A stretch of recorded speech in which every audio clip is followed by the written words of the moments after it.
Do I really need to explain what's going to happen in this video? Let's just challenge the build.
So now that I have all of the old tires and rims removed from the truck, I figured it would be a good time to talk about what is getting installed and what was removed. Not that you guys really care about what was removed, but this is a 225/55 R16 and have been on this truck for probably the past 15 years. So going back that far in time, this was about the coolest option that were available for these trucks. And I actually remember as a kid seeing these rims for sale. I think even in a J.C. Whitney, if anybody even remembers that company. But out with the old.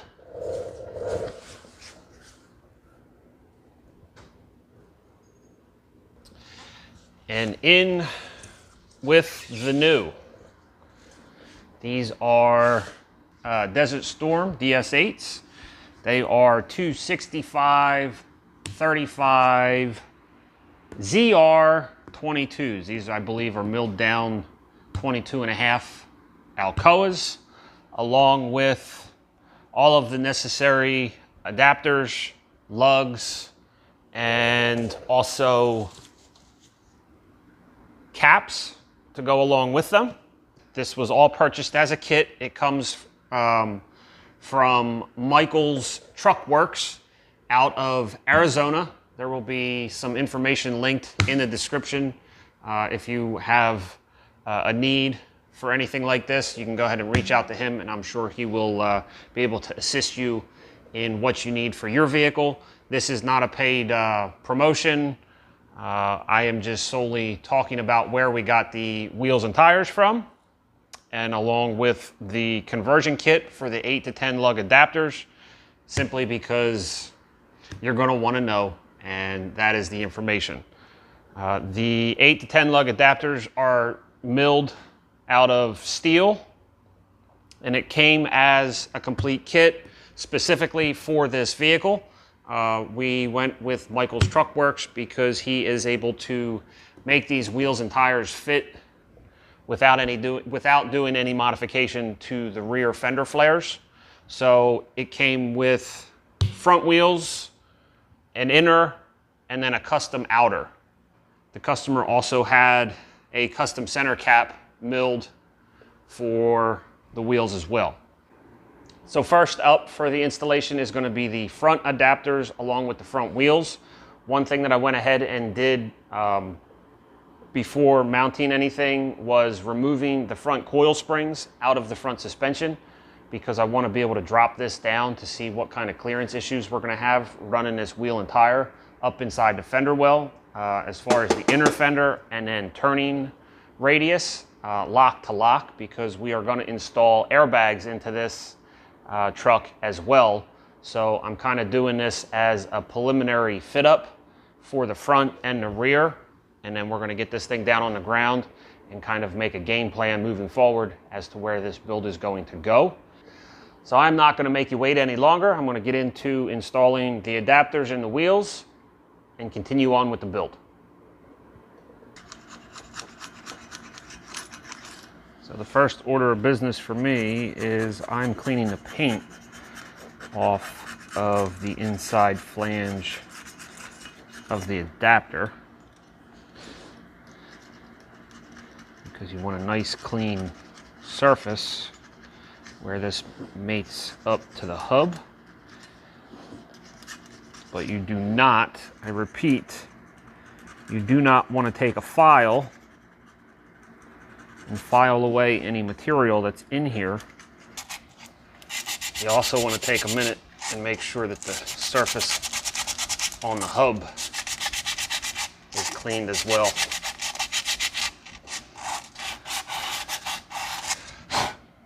Any rust or debris or loose paint, or get all that crap off of there, because you want a nice solid fit from the hub to the adapter.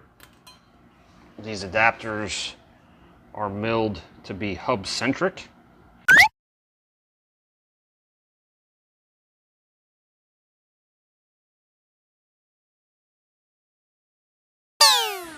Which means the weight of the vehicle gets transferred in this area here rather than on the lugs. The lug nuts are an acorn lug nut as well, which will help carry some of the load and help center it up.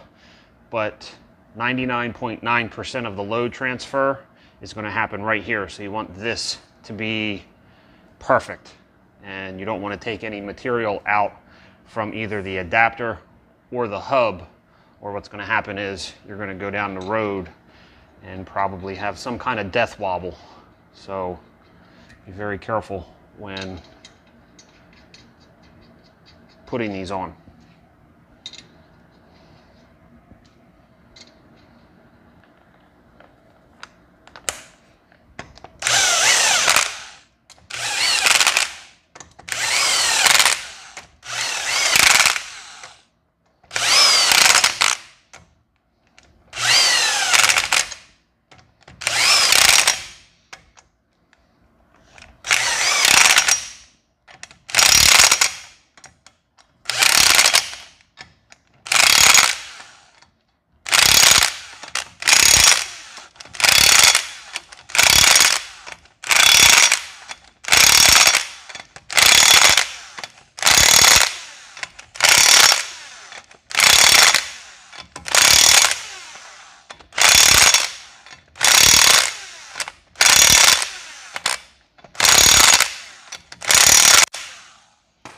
That's all I'm going to do for the initial fit.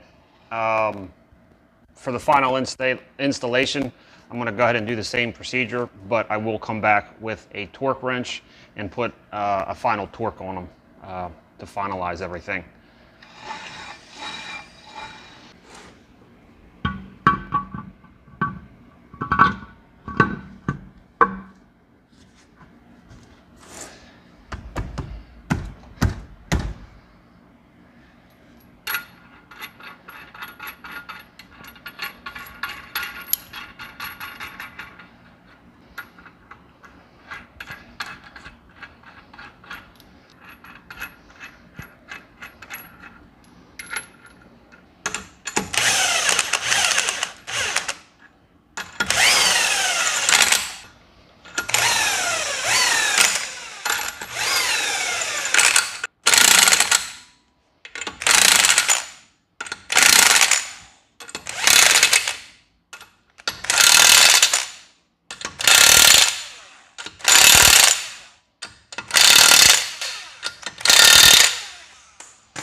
Now on to the other side.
So a couple things. In order to get the rear tires on, one thing when I jacked up the vehicle is I jacked it up far enough to put the jack stands under the frame rails and then let the springs decompress to drop the rear down far enough to where I wouldn't have to fight slipping the tires up and in to the wheel wells.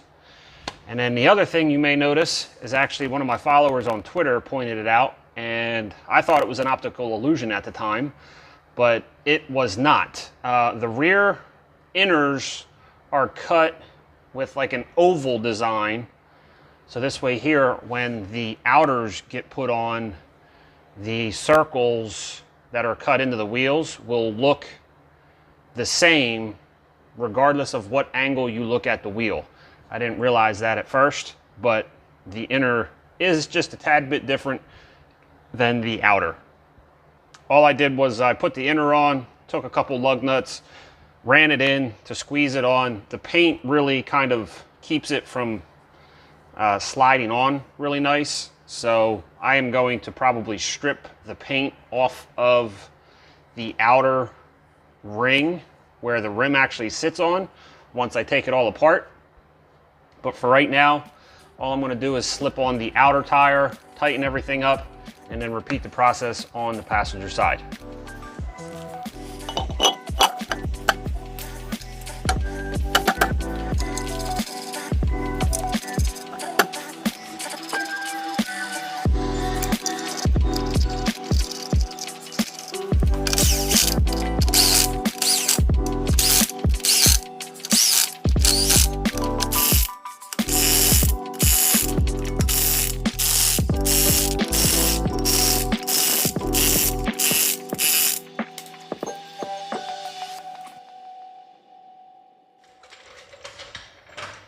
So I went ahead and finished up the passenger side, just like the driver's side in the rear.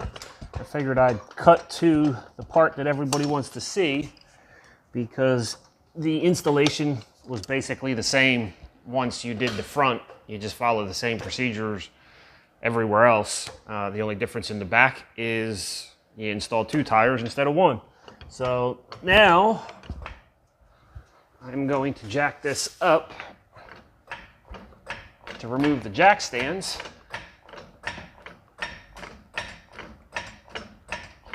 See exactly how this thing looks on the ground.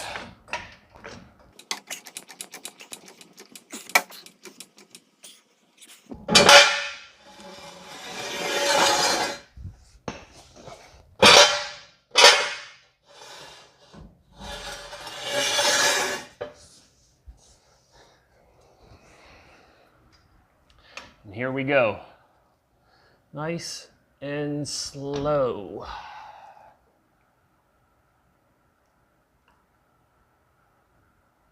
I want to check both sides. Once it touches the ground, I'm going to stop it.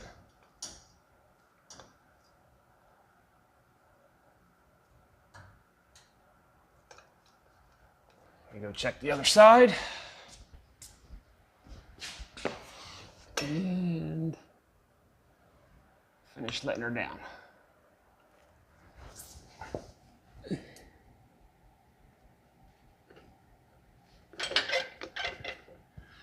There she is.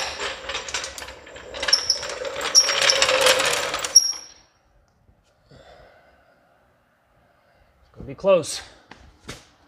Let's go do the front.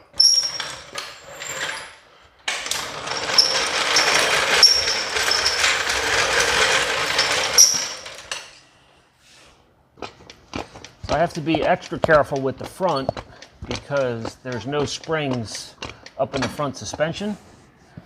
And I have to drop this very carefully. I'm going to get a couple blocks of wood to maybe set the frame on.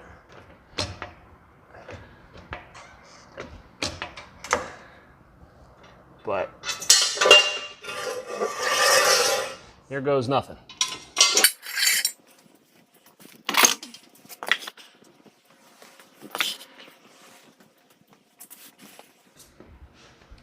So we're going to start with the 6x6s. Granted, I'm not going to take the jack out from underneath either, but we're going to find out. Here we go.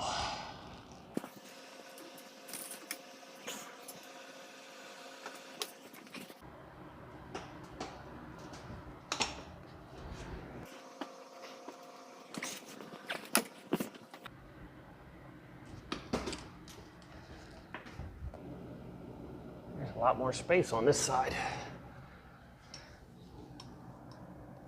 but it looks like it's on the block as well, and I could just barely get my jack out.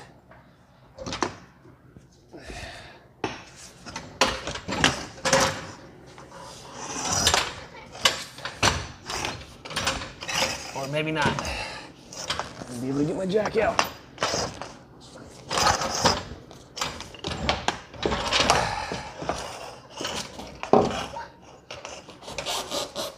No.